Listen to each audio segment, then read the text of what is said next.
नमस्कार, देवशक्ति divine astrology में आप सबका स्वागत है। मैं प्रमोदिनी अग्रवाल आपको आज बात करेंगे शेयर मार्केट के बारे में और क्या भारत में लॉकडाउन पॉसिबल है अभी के सिचुएशन को लेके। जैसे इराक और अमेरिका का युद्ध दिन पे दिन बढ़ रहा है, घटने की नाम नहीं ले रहा, एक दूसरे को टक्कर दे रहे हैं, तो उस समय में पूरा विश्व का स्थिति कैसा रहेगा और पर्टिकुलरली हमारी देश की स्थिति कैसी रहेगी।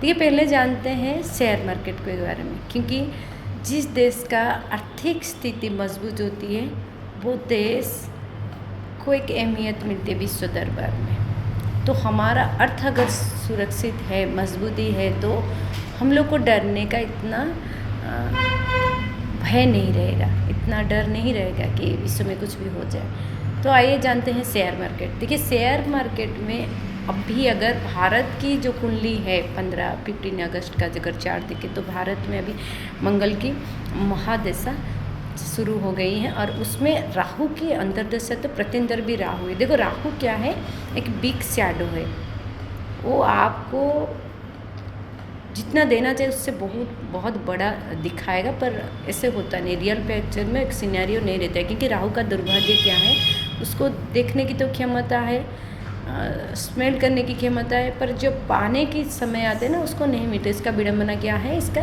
सर से धड़ नहीं है। तो इसीलिए, और राहु का इम्पोर्टेंस शेयर मार्केट में बहुत अहमियत रखती है।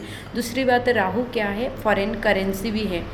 तो शेयर बाज़ार में देखें तो अभी के लिए भारत के लिए भी अच्छा नहीं, क्योंकि मंगल के साथ राहु की कंजक्शन अच्छा नहीं, तो मार्केट बहुत उछलेगा। क्योंकि मंगल अगर करेज और ऊर्जा देती है तो राहु उसको और डिजायर बढ़ा देती है। तो आप जैसे ही शेयर मार्केट में इन्वेस्ट करेंगे कि बहुत शॉर्ट टर्म में इनकम करने, क्योंकि राहु हमेशा शॉर्टकट ढूंढती है, आपको उलझाती है, इल्यूशन बहुत क्रिएट करती है। तो आप जैसे ही लगाएंगे आपको डूबने की चांसेस तो 99% हो सकता है। आपकी कुंडली में राहु मजबूत हो तो आप निकल जाएंगे, पर ये जोखिम मत उठाए।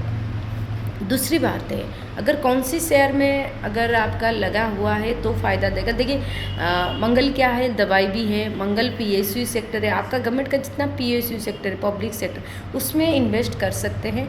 दूसरी है, गोल्ड में भी इन्वेस्ट करिए, सिल्वर में इन्वेस्ट करिए, आप इंफ्रास्ट्रक्चर में इन्वेस्ट करिए, डिफेंस का शेयर खरीदिए, जितने वेपन्स हैं उसका शेयर खरीदिए, फर्टिलाइजर में करिए। ये सब क्या है, मंगल के डोमिनेट में आती है।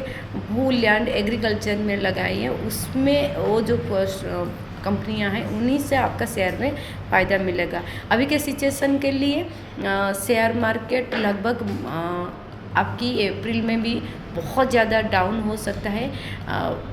अप्रैल 31 के बाद मई 25 तक थोड़ा बहुत, मई 5 से मई 25 तक शेयर मार्केट में थोड़ा डेवलप आएगा, एक स्टेबिलिटी आएगा, लेकिन वो ज़्यादा दिन तक नहीं रहेगी।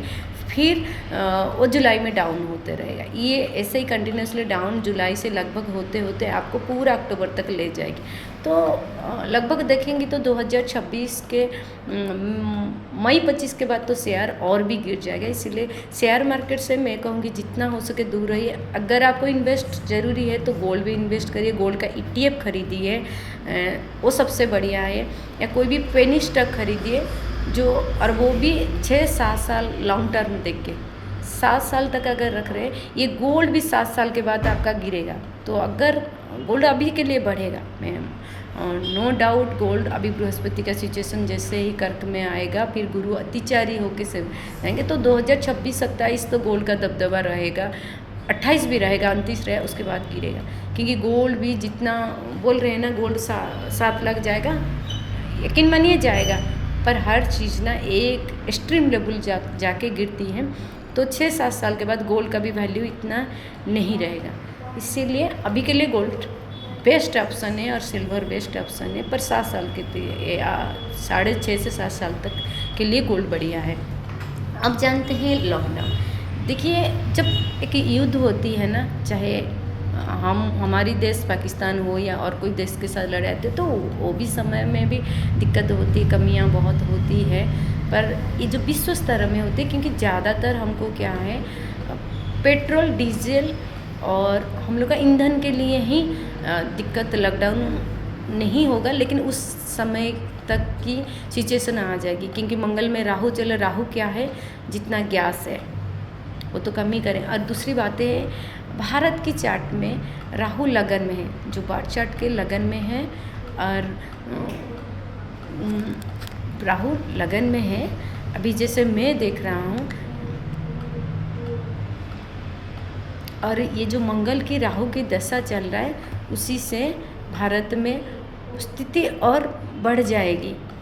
बाकी देशों में, श्रीलंका वगैरह जैसे देशों में तो दिक्कत हो रही है, हमारे देश में भी ये दिक्कत आएगी, पर मंगल के दशा में हम लोग कुछ सर्वाइव कर पाएंगे, क्योंकि मंगल इतना जल्दी डाउन नहीं, बेंड नहीं होते। और दूसरी बात है, हमारे देश की जो प्रधानमंत्री है उनकी भी मंगल की महादशा चल रहा है, और उनका खुद का लगन स्कॉर्पियो साइन है। तो जब एक देश का दशा और एक प्राइम मिनिस्टर का दशा मैच होती है ना, तब देश इतना डाउन नहीं होते। तो आप इतना भी डरना नहीं है, कमियां होंगी, दिक्कत आएगी, लॉकडाउन की स्थिति हो जाएगी, लेकिन इतनी भय नहीं है कि देश भूखा सोएगी। भारत कभी भूखा नहीं सो सकता है, क्योंकि हमारा प्लानिटरी पोजीशन अभी भी ठीक है, लेकिन राहु है, इसीलिए कभी भी आभ्यंतरीण दिक्कत हो रहा है, बाहरी शत्रु भी रहेगी, क्योंकि राहु फॉरेन है, बाहरी वैदेशिक शत्रु भी हमारे ऊपर आक्रमण हो सकते हैं। और दूसरी बात है, मंगल राहु की जो अंगारक योग है, या इसको विस्फोटक योग बोलते हैं, उसको डकैत योग भी बोलते हैं। तो कहीं भारत के भीतर टेररिस्ट अटैक हो सकता है, हिंसा हो सकता है, धर्म को लेकर हिंसा हो सकता है। ज़्यादातर भारत का पूर्व हिस्सा में दिक्कत ज़्यादा आएगी, क्योंकि उत्तर पूर्व हिस्सा या पूर्व में ज़्यादा आएगी। और पर्टिकुलरली अगर हमारी स्टेट का है, उड़ीसा में भी धर्म की हिंसा लगभग सितंबर के बाद भी शुरू होने की चांसेस बहुत है। तो इसलिए ध्यान रखिए कि आप हिंदू मुस्लिम इसी के चक्कर में मत पड़िए, क्योंकि जैसी ही ग्रह की स्थिति है, अगर आप उसी के चक्कर में पड़ जाएंगे तो आपको और दिक्कत हो सकता है। इसीलिए आप अपने को सेल्फ सेंटर्ड करिए, जितना आप अपने को आध्यात्मिक स्तर पर लेने की कोशिश करेंगे तो आप स्थिर रह सकते हैं। आप जैसे नॉर्मली एक्टिविटीज़ थोड़ा दूर रहिए, क्योंकि मंगल राहु है, आपको उसकाएगी और बार बार नुकसान देगा। इसीलिए मेरी हिदायत है, आप ज़्यादातर 50 बार सोचिए, उसके बाद कोई स्टेप लीजिए। और दूसरी बात है, मंगल राहु जब रहती है ना, तो देश के भीतर भी चोरी डकैत होती है, आपस में लड़ाई होती है, राजनीति में भी बहुत उछाल आएगी अगस्त के बाद। इसके साथ साथ भारत की पश्चिमी हिस्सा में भी कुछ लैंडस्लाइड दिखने को मिलेगा। चीन और आपका तिब्बत एरिया और भारत का कुछ पूर्व हिस्सा जैसे उड़ीसा बंगाल, इसमें भी कुछ भूकंप या पानी की ज़्यादा मात्रा में बारिश होगा, इसी हिसाब से भूस्खलन हो सकती है। इसलिए भारत के लिए इतना भी 2027 जनवरी तक अच्छा नहीं है।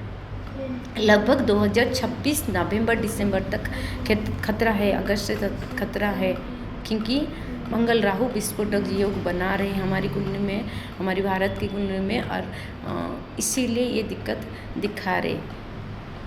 ये कोई बड़ा जैसे एस्ट्रोलॉजर बोलते हैं महाविनाश हो जाए, ऐसे कुछ विनाश नहीं होता है। देखिए एक नॉर्मल कैलकुलेशन है। सब एस्ट्रोलॉजर जो बोलते हैं मैं भविष्यवाणी, इसमें कोई भविष्यवाणी नहीं है। कोई बोलते हैं मैं शिव मंदिर में बैठ के ध्यान में मुझे माता ने बताया, इसमें ये सरासर फेक है। बस आप प्रेडिक्शन देखिए, भारत की चार्ट देखिए, मंगल बैठा है, मंगल एरीज साइन में 12वां में है, तो 12वां भाव क्या है, लस है। और राहु बैठा है, राहु हमेशा लस देते। राहु भारत के लगन चार्ट में टॉरस साइन का है, और अभी गोचर में वो 12 में है, सॉरी 10th में है। तो वो ऑटोमेटिक अंगारक योग दोष बनाती है, तो वो हमारा क्षति होती है। इसीलिए इतना लैंडस्लाइड होगा, विस्फोटक होगा। देखो कोई व्यक्ति के जीवन में अगर अंगारक दोष होते तो वो व्यक्ति के जीवन में भी बहुत उछल पुछल होती।